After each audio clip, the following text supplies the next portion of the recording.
you are someone who's looking to start their career in the UK in 2023, chances are that you might be finding the task a bit daunting, especially if you're planning to move from a different country. Plus, the news about all the layoffs across industry does not help either. So let me tell you a secret, that you are not alone. I was in a similar boat just like you almost a year ago, but with the right preparation and strategy, I was successful in landing a full-time job in a big tech organization here in the UK, and so can you. Hey friends, and welcome back to the channel. If you're new here, my name is Zubair Sohail and I'm a finance professional based in the UK, and on this channel we talk about tools that help us in having a meaningful career and accelerate growth. So the first step in making the most of your job search is doing your research. Start with researching the job market in the UK. Look at companies that are actively hiring and in what sectors these organizations operate in, whether these sectors are experiencing a boom right now or they're going through recession. In case of the sector facing a boom, chances are that there might be a shortage of labor and your chances of getting hired might be high. You need to filter your search by making sure that you're targeting organizations that have the potential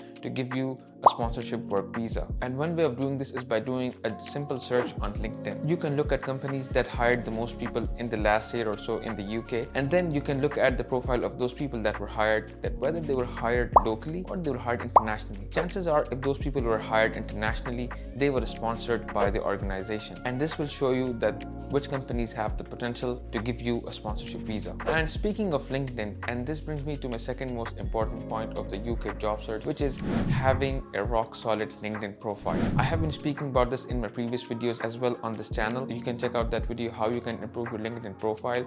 But yes, LinkedIn can be a career defining moment for you, especially if you're targeting your dream job organizations. And in most cases, you might not even have to apply for a job. If you have the right profile, the recruiters and the hiring managers might reach out to you directly. So what does having a rock solid LinkedIn profile mean? So the first thing is that you must be utilizing all the features of the LinkedIn that they are offering, which means having the right kind of headline that will show you what kind of job that you're currently working on and what are you offering. From there on, you can move to your featured section that will show that what are some of the major posts that you have made on LinkedIn, and then this will also showcase that what your career has been all about. Moving down to your about section, where you can put a more detailed version of your career journey and then put it like a story. And again, like coming back that you need to show recruiters by not having to actually speak to them, that's what you have been doing. So you need to make sure that you are telling the right story of your career and from the start to the end, but then you're not making it too long that it gets boring. So somewhere between 100 to 150 words might be the best thing. And then now coming down to your experience section. So in the experience section, you need to make sure that you are highlighting your career and then quantifying most of the results that you have been working on. And the more numbers that you can have, it makes it easier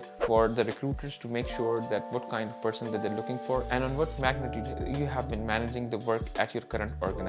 There is one thing that a lot of people miss on the LinkedIn profile, and that is the skills and the endorsements sections. Yes, that section is extremely important and a lot of people just ignore that. So my advice is make sure that you're putting the right skills in your profile, because whenever a recruiter is going to do a search against a job, and if you have the right skills on your profile, so you're gonna end up in the result of their search, and if you have most of the skills that they're looking for, you might be one of the top 10 or top 5 candidates. So make sure that your skills and endorsements are up to date, and before anybody else, ask your friends and family to go on your profile and just give you an endorsement. Plus, if you can get that from some of your colleagues and your peers, that would be even amazing. And then finally, on your LinkedIn profile, you need to also get some recommendations from your previous employers and your professors at university, because this will show the recruiters and hiring managers that you already have referrals without even asking for them. And the higher the title of the position of the person giving you a referral, the more credible it becomes. So make sure you ask people for referrals and try to get as many of those as you can.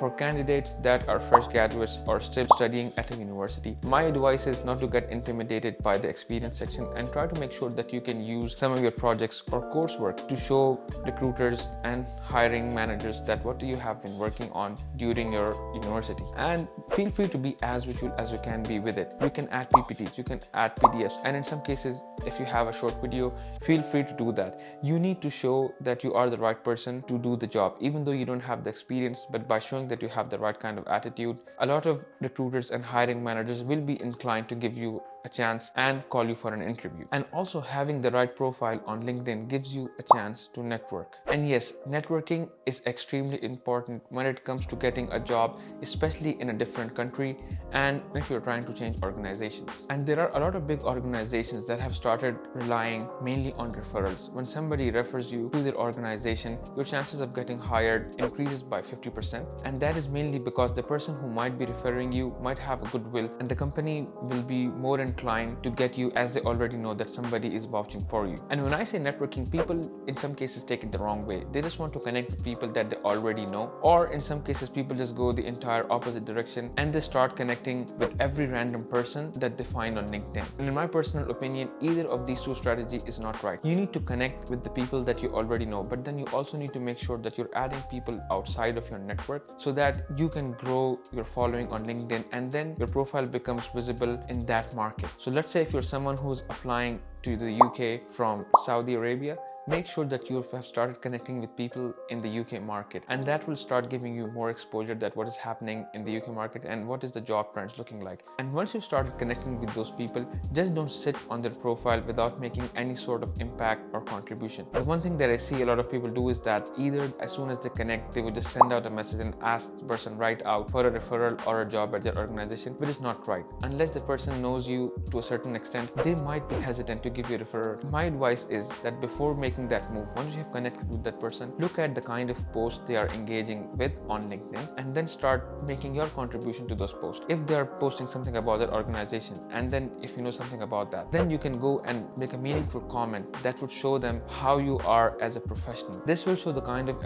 ideas that you generate and the kind of environment that you are working in. And if you're engaging with a person on the post of their organization, chances are that some recruiters from their company might also be engaging on that post. And if you're making a meaningful comment that gets sort of traction, then your profile might get viewed by one of those recruiters. You can also start by following the pages of those organizations on LinkedIn where you would see that they are posting about what are the latest trends. And in some cases, even organizations have newsletters that you can subscribe to. Speaking of which, subscribing to my channel will also keep you posted on what is going on my social media. And before you know it, some recruiter would actually get impressed by your LinkedIn profile and they would ask you for your CV. And which brings us to our final point: having an amazing CV that can leave the recruiter speechless. And yes, a mistake that I see a lot of people make in these cases is that as soon as the recruiter reaches out, they would send them their latest updated CV without even making sure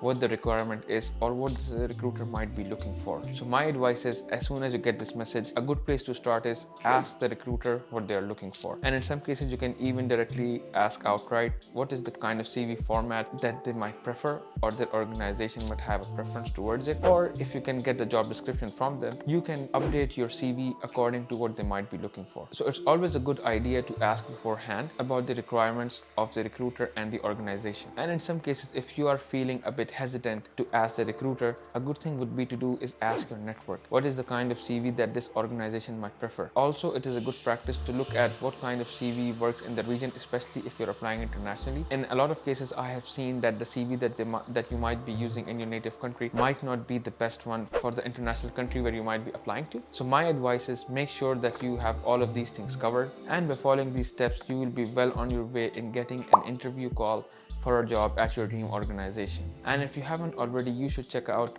my videos right here of the interview playlist where I talk about different MNCs and my interview experience with them and what you can learn from them. And I'll see you guys in the next one.